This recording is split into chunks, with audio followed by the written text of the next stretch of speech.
What up? What up? What up? What? No, I'm not Jive Turkey. I'm just playing with you. Anyways, what's going on YouTube? It's your boy Hawk. This is some footage from my clan get-together, mashup, battle, ground war thingy going on with everyone in the party. I think one of my friends drops like 60-something kills. I dropped 53 kills in this video. Playing some ground war domination. The only one thing that I remember from the live stream thingy, not live stream, from that day, is that we were triple capping. And I don't like triple capping. But anyways, that's besides the point. And I want to talk to you guys about what I think the next Call of Duty has to do to remain competitive. What the next Call of Duty has to do to stop me from buying Battlefield 4 and completely switching over to Battlefield. So in this video, I'm going to... This is actually on the fly. I have no set points to written down that I'm going to talk about. This is all on the fly things that I'm thinking about, and I'm relaying them directly to you about the next Call of Duty that it needs to have to keep me interested. So number one, it needs to have that big, that the game breaking kill streak, man. You gotta have a Moab, you gotta have a nuke.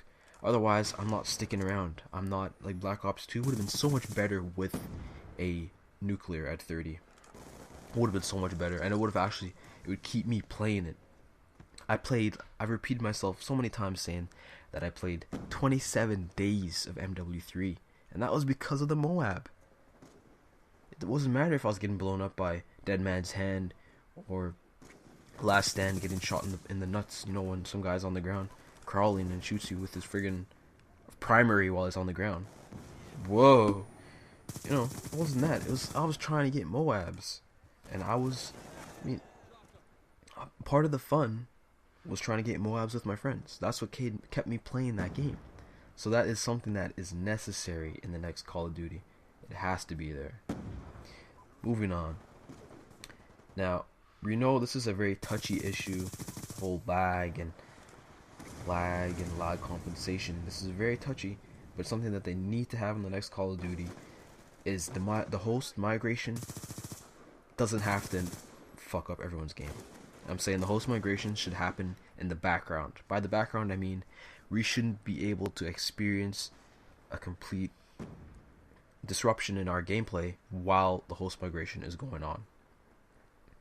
So I remember, from what I've heard in a previous Call of Duty World at War, the host migrations actually used to happen in the background, like I'm speaking about, and it wouldn't stop your game midway through when everyone's backing out and say host migration, host migration. So that's something that they need to do, and fix the broken camera angles.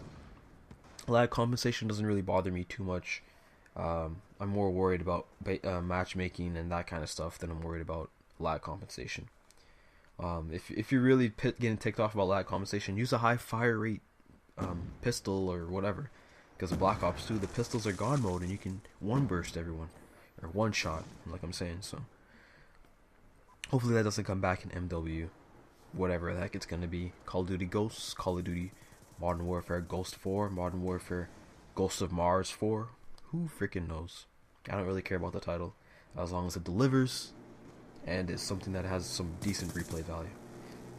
Now let's move on to 3. This is the audio. Now this has to have really good audio. Every year they bring in a new music producer that makes a really good soundtrack. Every year it happens. This Black Ops 2 has a really good soundtrack, but I'm talking about the audio in terms of gameplay audio. Now I want to be able to have a decent mix between being able to sound horror from MW3 and not being able to sound horror. So I want to mix. I don't want to be able to hear someone coming all the way down a friggin' hallway, because that's going to disrupt what I'm doing. I'm going to panic. Let's say if I'm a specialist. And that's another point we'll get to later on in the video. Specialist is, could make a return, hopefully. But anyways, I want to be able to sound horror people, but not to the effect that I can just sound horror everyone in the game and just rely on that and do really well based upon that. No. What I'm saying is that sound horror has to be somewhat a part and play a role in competitive Call of Duty, where it really matters who's the better player, and the sound horn effect aspect raises that person, bringing the cream of the crop will rise to the top. That's what I'm trying to say. And since I spilled the beans in the previous one, let's talk about specialists. Now we need specialists, but we don't need such an overpowered version of specialist. You gotta water it down, because being able to run around with all 15, 16 perks in the game minus overkill from MW3 it felt like, man, I felt like Superman on crack. But Superman was actually able to stop bullets. In this game, they weren't able to stop bullets.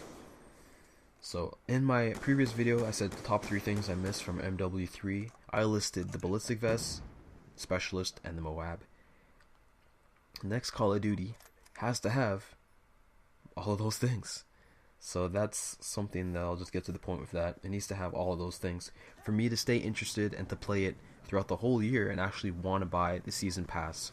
And that segues very nicely into our next topic, which is DLC content, downloadable content, which is segmented up in usually 4 map packs, 4 separate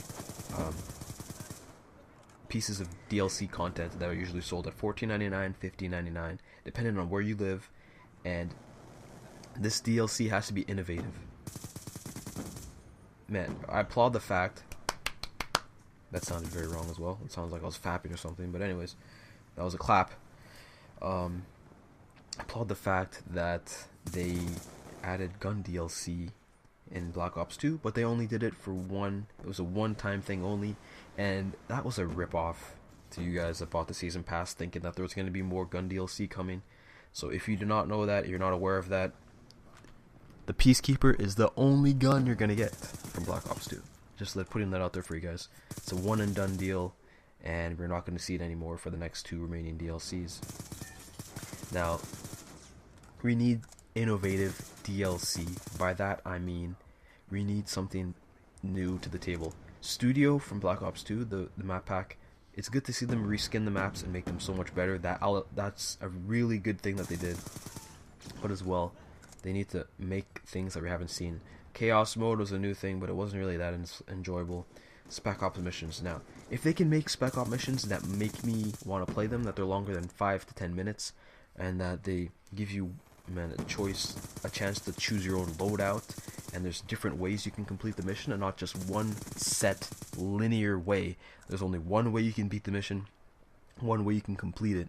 If they make one Spec Ops missions that are separate to that and different and creative, me and my buddy, man, I can make. I would actually see people doing co-op missions as their YouTube videos because they find the co-op missions so entertaining. And hopefully they can do something like that for the next Call of Duty and the next titles in the future. And we know what they have to do. This is very briefly. They need to upgrade their engine. Their engine is very old. It's a Quake 3 modified or Quake 4 modified engine that they've just been upgrading and adding to it every Call of Duty. But they need to. They're going to completely redo their graphics engine for the new consoles, and it better be good, and it better have destructible environments, you know, dynamic weather, dynamic loading screens and titles, like Drifter said in his video. Those are things that they have to bring to the table in order to, you know, stay current with the times and keep their market share going. Another thing that they need to do is bring back drop shotting. Now, I'm not for guys that abuse it all the time. I mean, those hardcore players that are always drop shotting everyone and anything that in their sight. But drop shotting is an actual valid way of playing the game. I would say drop shotting. I would hate someone that's head glitching more than someone that's drop shotting, because head glitching, you don't really have a chance to fight back. And usually if a guy's really, really in a panic and he drop shots, you can end up getting a headshot on him when he's on the way down.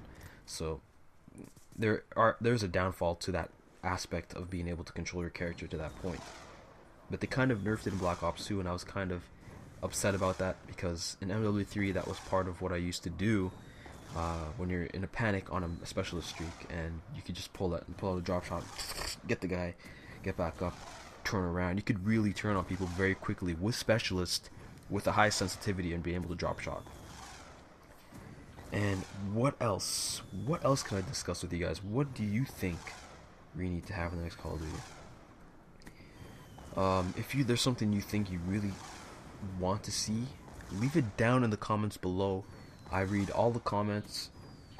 And another thing, if you guys do not do this, if you don't, you have to have a Twitter account. I know half of you guys have a Twitter account.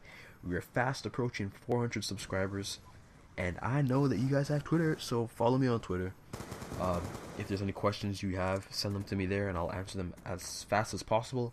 The clan is also doing very well. We have hit 94 members at this point in time, and man, we have progressed and really stepped it up, and I'm so proud of all the people that have been eager to join,